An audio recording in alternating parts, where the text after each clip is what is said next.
प्रवाहिता recce healing में मैं प्रवीण आप सभी का स्वागत करती हूँ और आज मैं आप सभी को सुनाऊंगी सावन के व्रत की दूसरी कथा।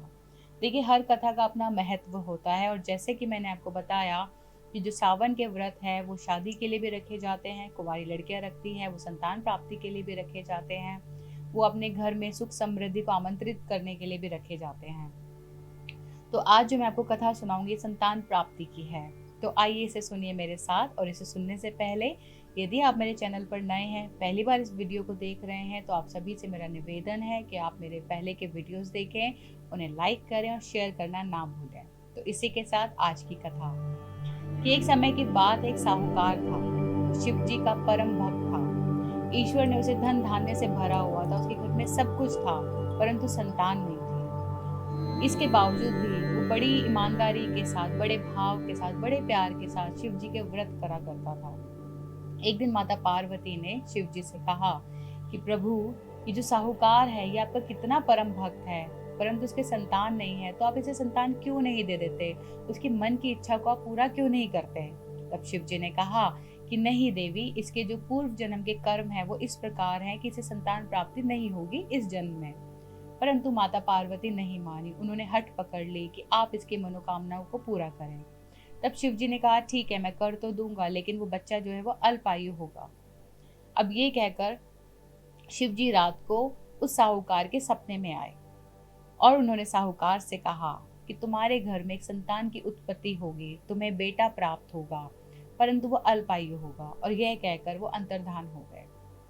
साहूकार सुबह उठा, उसने अपनी पत्नी को बताया कि शिव जी ने मुझे दर्शन दिए और कहा कि हमारे यहाँ पुत्र की प्राप्ति होगी, परंतु वो अल्पायु होगा। दोनों पहले तो बहुत खुश हुए कि हमें पुत्र की प्राप्ति होगी, परंतु दुखी भी बहुत हुए कि वो अल्पायु होगा। और कुछ समय के पश्चात साहूकार के यहाँ पर पुत्र हुआ जिसका नाम अमर रखा गया। अब बच्चा बड़ा होता गया धीरे धीरे। माता पिता को चिंता भी सताने लगी कि यह अल्पायु है, परंतु उन्होंने उससे कुछ नहीं कहा। और एक दिन जब वो 11 वर्ष का हुआ, उसे आगे पढ़ने के लिए काशी भेज दिया गया उसके मामा के साथ। जब वो जा रहे थे तब साहूकार ने एक पैसों की पोटली दी उसके मामा को और कहा कि तुम रास्ते में जहां भी रुको, जिस भी स्थान पर रुको, वहां पर यज्ञ करना और ब्राह्मणों को खिलाना पिलाना, दान दक्षिणा देना, ये तुम्हें करते जाना है। और वही उन्होंने किया। वो रास्ते में जहां भी जाते, जहां भी रुकते, वहां पर यज्ञ करते और दान दक्षिणा ब्राह्मणों को देते। अब वो एक नगर में गए, वहां पर राजकुमारी का विवाह हो रहा था। अब जो राजकुमारी का विवाह हो रहा था, जिस राजकुमार के साथ, वो काना था, मतलब एक आंख नहीं थी उसकी। तो उसके पिता ने सोचा कि क्यों ना मैं साहूकार के बेटे को अपने बेटे की जगह बिठा दूं और बाद में जो मेरा बेटा है उसके साथ राजकुमारी को ले जाऊंगा। अब उन्होंने साहूकार के जो बेटा था उसके मामा से बात करी कि तुम अपने बेटे को यहाँ बिठा दो, तुम्हारा बेटा बहुत सुंदर है और बदले में तुम्हें मैं बहुत कुछ दूंगा। अब जो साहूकार का बेटा था वो बैठ गया, उसकी शादी राजकुमारी से हो गई। परंतु जाते जाते उसने राजकुमारी को सत्य बता दिया कि तुम्हारी शादी मेरे साथ हुई है, परंतु तुम्हारी विदाई उस राजकुमार के साथ होगी।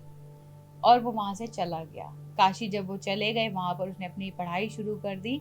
और जब अंत हुआ, जब समय आया, तो उन्होंने यज्ञ किया। अब उस यज्ञ में उन्होंने बहुत सारे ब्राह्मणों को बुलाया, एक प्रॉपर आयोजन किया गया।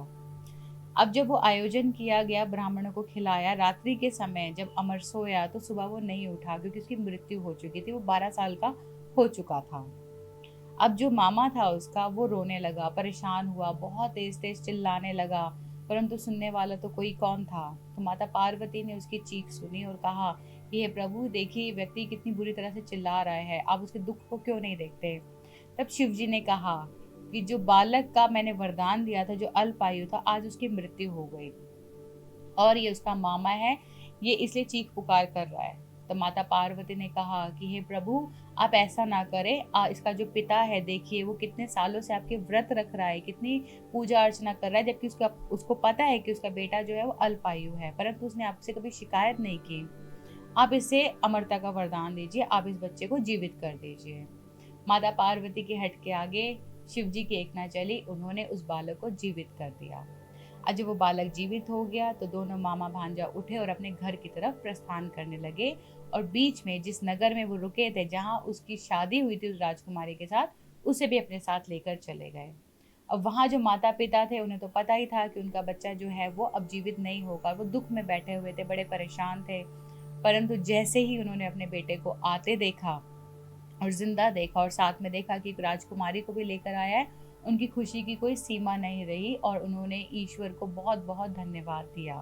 तो हे भोलेनाथ, जिस तरह से आपने उस साहूकार को, उस संतानहीन को संतान दी है, बिल्कुल उसी प्रकार इस कथा को सुनने वाले को आप संतान दें। जिस प्रकार आपने उसके बालक की आयु बढ़ाई है, उसी प्रकार हर वो इंसान जो इस कथा को सुनता है और कहता है और हुंकार भरता है, उसके बच्चे को भी आप लंबी आयु का वरदान दे। तो इसी प्रार्थना के साथ मैं आप सभी से विदा लेती हूँ।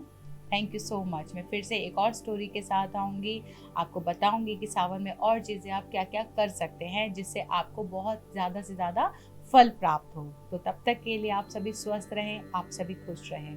Thank you.